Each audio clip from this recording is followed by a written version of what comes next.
Rawka, dawniej Rawa, nizinna, meandrująca, dzika i piękna rzeka. To tu w Żydomicach 110 lat temu stała się sceną teatru Wielkiej Wojny na froncie wschodnim. A cała Europa dowiedziała się o istnieniu tej małej rzeczki gdzieś na ziemiach polskich za sprawą doniesień prasowych korespondentów wojennych.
Na Rawce powstało wiele młynów wodnych.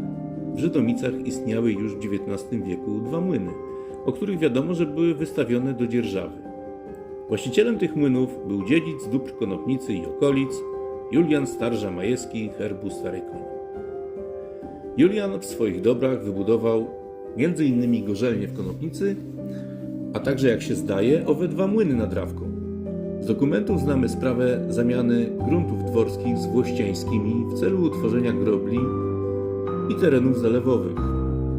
Na fotografiach widzimy wspaniały pałac w Konopnicy, okazałą bramę i zabudowania dworskie, tak zwany dom z wieżą.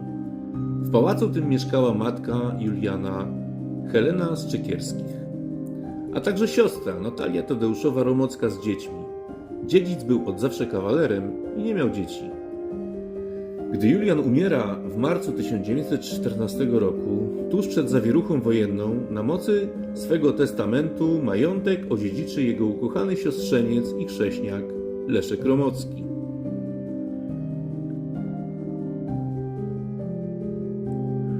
Front Wielkiej Wojny nad Rawką i tzw. Bitwa o Rawę w grudniu 1914 roku oraz w styczniu 1915 były tragiczne w skutkach. Zmasowany ostrzał artyleryjski prowadzony przez Niemców na pozycje rosyjskie i odpowiedzi Rosjan wzdłuż linii Rawki, Konopnicy, Żydomic i Kurzeszyna doprowadziły do całkowitego zniszczenia pałacu, zabudowań, folwarku, gorzelni. Rosjanie stacjonowali m.in. w gorzelni majątku oraz innych dobrach romockich. Zniszczeniu uległ także folwark na Michalinie koło Wołuczy. Ucierpiały znacząco lasy dworskie. Rodzina Romockich przeprowadziła się do Pokrzywnej. Wojna pozycyjna trwa aż do lata.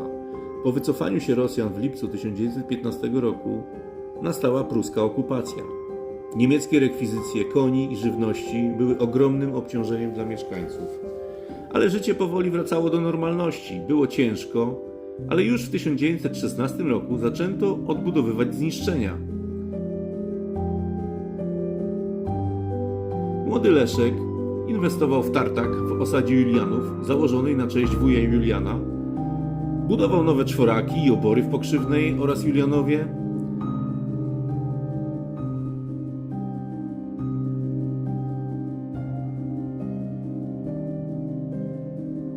odzyskaniu przez Polskę niepodległości akurat ukończył szkołę wyższą rolniczą w Warszawie. Postanowił wstąpić do szkoły podchorążych. Ukończywszy ją w stopniu podporucznika, szybko trafił na front nowej wojny z bolszewikami, gdzie oznaczył się męstwem i został odznaczony Virtuti Militari, udekorowany przez samego marszałka Piłsudskiego.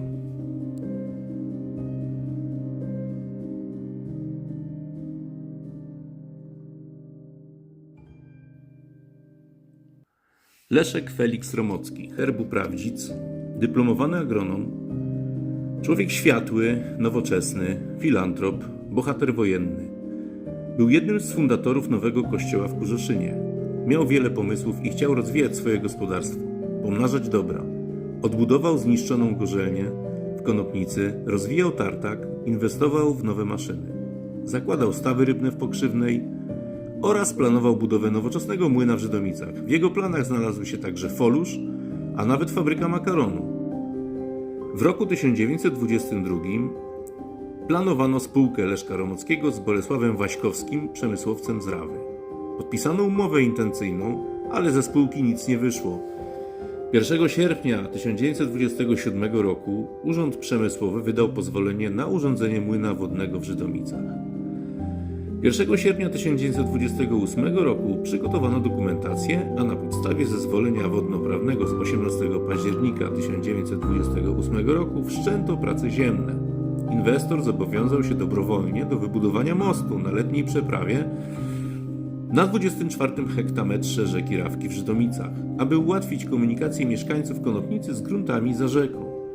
Umieszczono repery i wzmocniono starą groblę. Potwierdzono także dawną zmianę gruntów z Włościaninem Janem Szewczykiem. Tym razem notarialnie wybudowano śluzę roboczą. Pozwolenie na budowę młyna wydano 31 stycznia 1929 roku. Młyn był okazały, trójkąt dygnacyjny, a klatka schodowa miała być zabezpieczona antyogniową zaprawą cementową na siatce w systemie Rabica.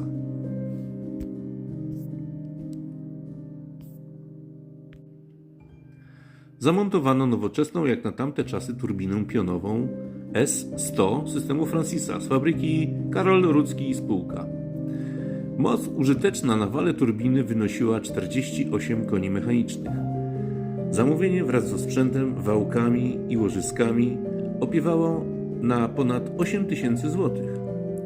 1 sierpnia zarejestrowano przedsiębiorstwo Młyn Żydomice Leszek Romocki.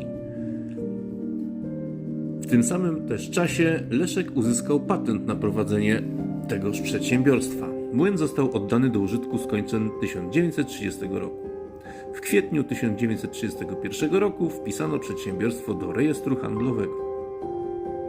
Ale nie było łatwo. Kryzys w młodej Polsce przypadł na lata 1929-35 i był wynikiem globalnego kryzysu gospodarczego. W tym okresie produkt krajowy brutto zmniejszył się o 52%. Leszek był zmuszony do dzierżawy, a nawet licytacji części swych dóbr.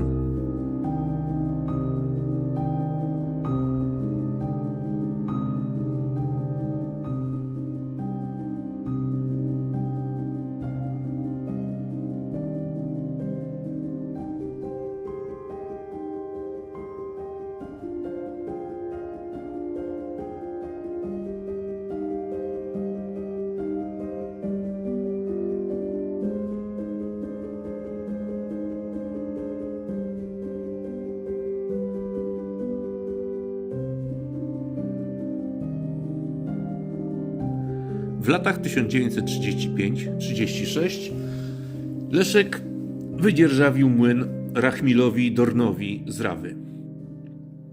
Wznowił działalność w 1937 roku.